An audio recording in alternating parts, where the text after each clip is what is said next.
तू कशाला उधार देतो? मी तुला जेलमध्ये टाकलं, मी तुला सांगतोय. हे काय चाललंय बावटपणा? एरिया का काय रे?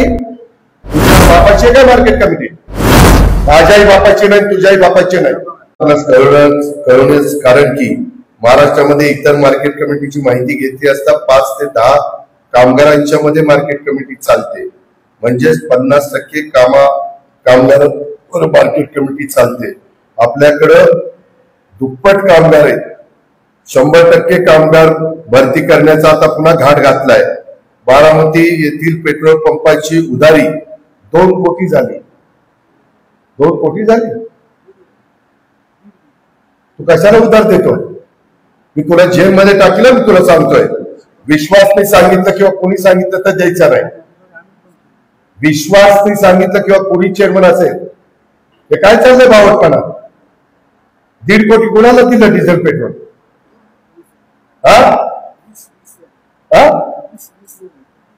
कोण 20 जण आला येडे का काय रे?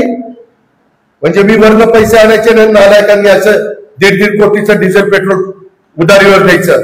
तुमच्या बापाची काय मार्केट कमिटी? माझ्याही बापाची नाही, तुझ्याही बापाची नाही. माझ्या शेतकऱ्यांची, व्यापाऱ्यांची, हमाल मापाड्यांची आहे. किती दिवस झाले बा? तुम्ही काय करणार? हजामती करता?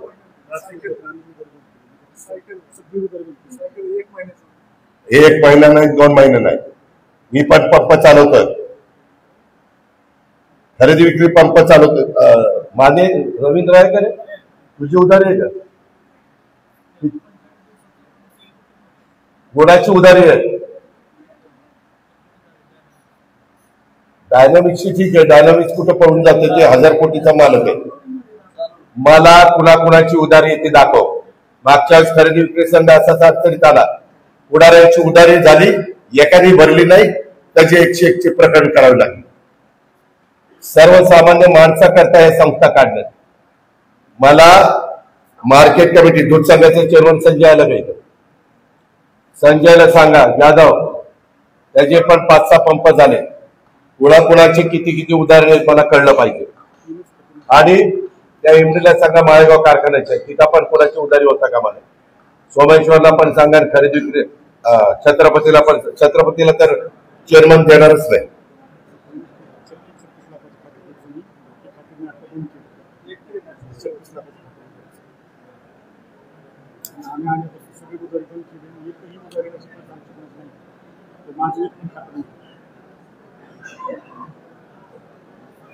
ज्याच्यामध्ये राठोडे तुमचं काम नाही ह्याची मला जाणीव आहे. परंतु या मार्केट कमिटीचे चेअरमन, सचिव आणि माझा यादव किंवा मुळी आणि तुम्ही असं बसा. त्याच्यामध्ये मेजर जे त्यांना सांगा दादांनी ह्याच्यात लक्ष घातलेलं आहे आणि ही उधारी द्यावी लागेल. नाही तर दादा म्हणले की मी वेगळ्या पद्धतीनं ती उधारी वसूल करेन. काही पण त्याच्या मागे भुंगा लागली. हीच गोष्ट नंतर खरेदी विक्री संघ, रवींद्र माने आणि तुम्ही बसायचं. हे काम जरा वेगळं आहे, परंतु आता बारामतीकरांकरता करायचं. नंतर जेवढे पंप आहेत तेवढे, आणि त्याच्यानंतर मॅनेजरला पण घ्यायचं त्याच्यामध्ये. आणि अरविंद सावंत, विश्वास, तुम्ही दोघं अशा पद्धतीने हे खरेदी विक्री संघ, दूध संघ, मार्केट कमिटी. कारण मी एवढा आवाज चढवतो, हुशारकी मारतोय, तुम्ही असले धंदे करताय.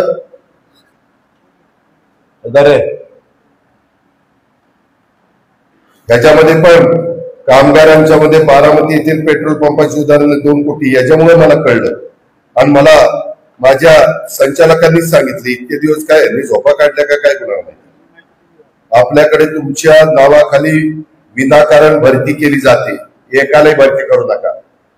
आपल्या मार्केटमध्ये सुद्धा कामगार भरतीची आवश्यकता नाही. एकदा मला पॅटर्न दाखवा. उगीच खोगर भरती करू नका. तुमच्या सहकार्यामुळे, तुम्ही देत असलेल्या निधीमुळे मार्केट कमिटीचे सर्व वैभव दिसतंय. स्वभांडवलातून एकही विकास काम केलं नाही. तुम्हाला दाखव रे तुझ्या स्वभांडवलात काय केले तू. करोडो रुपये मी देतोय. मी आता परवा वर्ध्याला सुधीर कोठारींच्याकडे गेलो होतो, इंगड घातला. काय सुंदर मार्केट कमिटी चालू. आम्ही मात्र आणतोय पैसा, ओततोय, तुम्ही उधळपट्टी करताय. शाळेनो कोणाला यायचं नाही. भुसार, फळे, पालेभाज्या व पेट्रोल पंप यातून मिळणाऱ्या सेसमधून 90 ते 95 खर्च दाखवला आहे. तरी नोकर भरतीची आवश्यकता नाही. त्या कामगारावरती व्यवस्थित कामकाज चालू आहे आणि स्वभांडवलातून एकही काम केलं नाही. ते जरा जवळ ठेवले. पुढच्या ट्रिपला 5 तारखेला आलं की यांना जरा घेतो अँटी चेंबर मध्ये. काय तुमचे फार लाड झाले. तुम्हाला सहज ऐकता मिळतंय ना, न सांगता मिळतंय ना.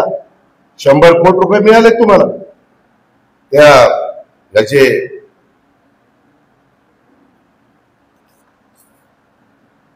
कोल्ड स्टोरेज आणि प्रशासकीय इमारतीलाही वेगळे मिळाले आणि कमर्शियल बिल्डिंगला मिळाले ना. 110 किती कोटी मिळाले सगळे? 149 बघा, 149 कोटी. आणि तुमचं वर्षाचं उत्पन्न किती? खर्च वजा जाता 1 कोटी बीके हिरवे यांचं उत्पन्न आणि दिले जवळपास 150 कोटी. म्हणजे एवढे पैसे यायला मोहनराव 150 वर्ष लागली असते. काय यांना लाज लज्जा शरम? पुन्हा लोकांना वाटतं अजित पवार कुणाच्या समोर पंचनामा करतोय. का करणार नाही? मी ज्या उद्देशाने दिलं तर उद्देश सफल करायला नको.